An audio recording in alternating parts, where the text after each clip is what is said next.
Tagal na, Tony.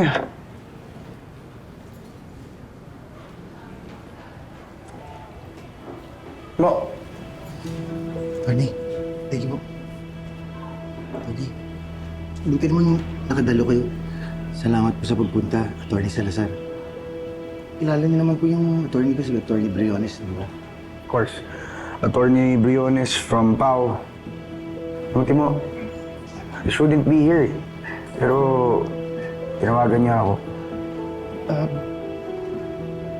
Kasi, attorney, kaya ako kayo pinapunta. Dahil gusto ko po talagang personal niyong marinig kung anong kailangan ko sabihin. Gusto ko rin po sanang ipaabot kay Mrs. Cruz.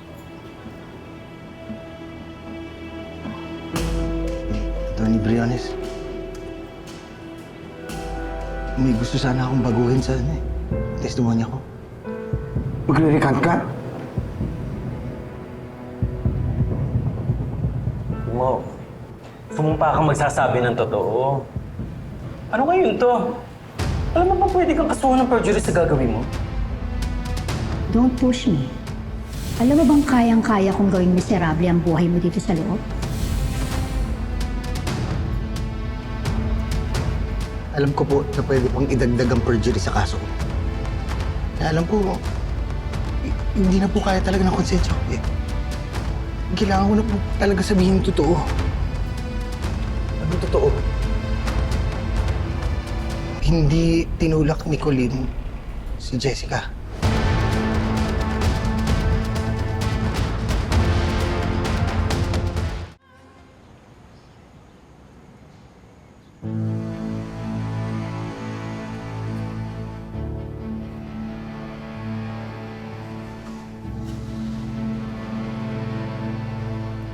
Oh, bakit di ka pa nakabihis? Akala ko ba sasamahan mo ako sa hearing ni Colleen? Kakatawag lang ni Atty. Salazar. Nakausap na raw niya si Timo. Manuel, nangyari na yung gusto mo. Binawi na ni Timo yung statement niya.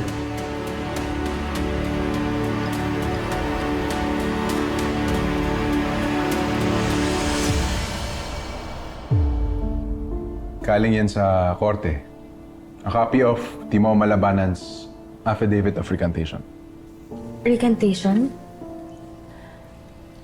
Binabawi na niya ang una niyang statement. Sabi niya, hindi raw totoo na tinulak mo si Jessica. Ibig sabihin ho nun, hindi na makukulong si Colleen, no?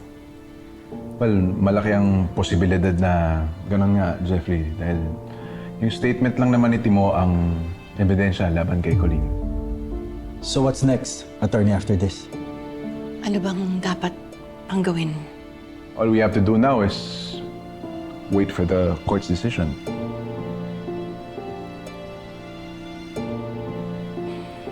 Bakit kaya binawi ni Timo yung statement niya? Ano nangyari?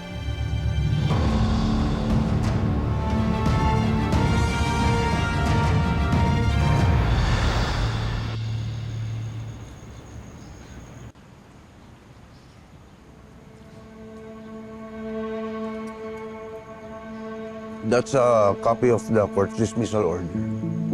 Dismiss? Ibig sabihin, hindi na tuloy yung kaso? Hindi na makukulong si Colleen? Yes, apparently, pinabaran ng korte yung recantation ni Timo Malabanan. Maraming salamat naman. Aren't you gonna say anything, Mrs. Cruz? Hindi ba dapat nagagalit ka na ngayon na tinuutusan ako to... Mrs. Cruz, pwede tayong mag-file for a motion of... No need. Parang himala naman yata. Hindi ba noon, sugod ka lang ng sugod kapag ka pinapaboran si Colleen? Bakit ngayon parang wala lang sa'yo lahat nanto? Tsaka yung recantation ni Timo, di ba dapat yung palang nagre-react ka na ngayon? Unless, may ginawa ka na naman. Ano naman ang gagawin ko, attorney? I don't know. Mrs. Cruz, binayaran mo ba si Timo? Para i-withdraw niya yung statement niya?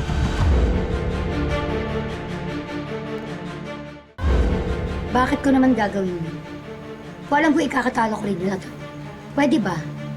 Kaysa kung ano-ano sinasabi mo, ba't di mo lang aminin? Hindi mo nagawa ang trabaho mo. Kaya tayo natalo. Kaya hindi makukulong si Colleen. Look, kung wala ka namang maganda sasabihin, can you please go? Gusto ko na lang ipagluksa ang pagkatalo natin sa kaso.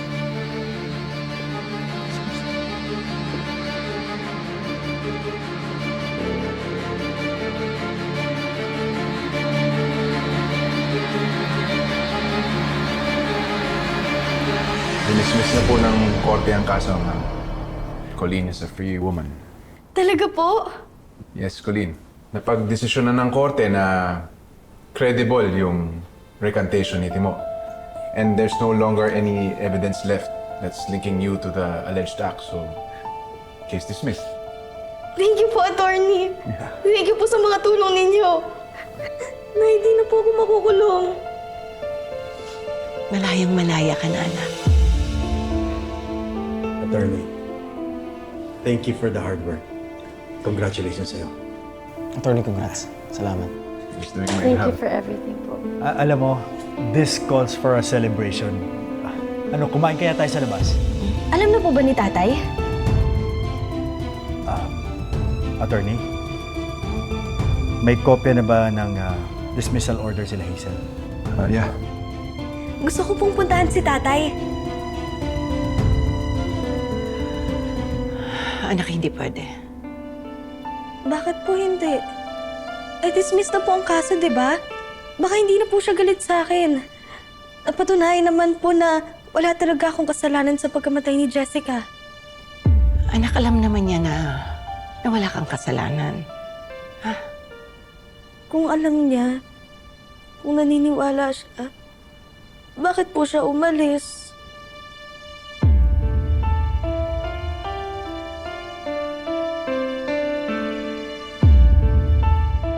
Ginawa ko na po yung minutos nyo.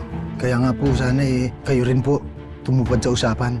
Sa isang kondisyon, huwag kang tatanggap ng dalaw, lalong-lalo na si Colleen at yung pamilya niya. Timo,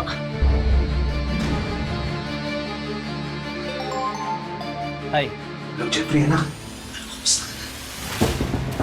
Manuel? Manuel?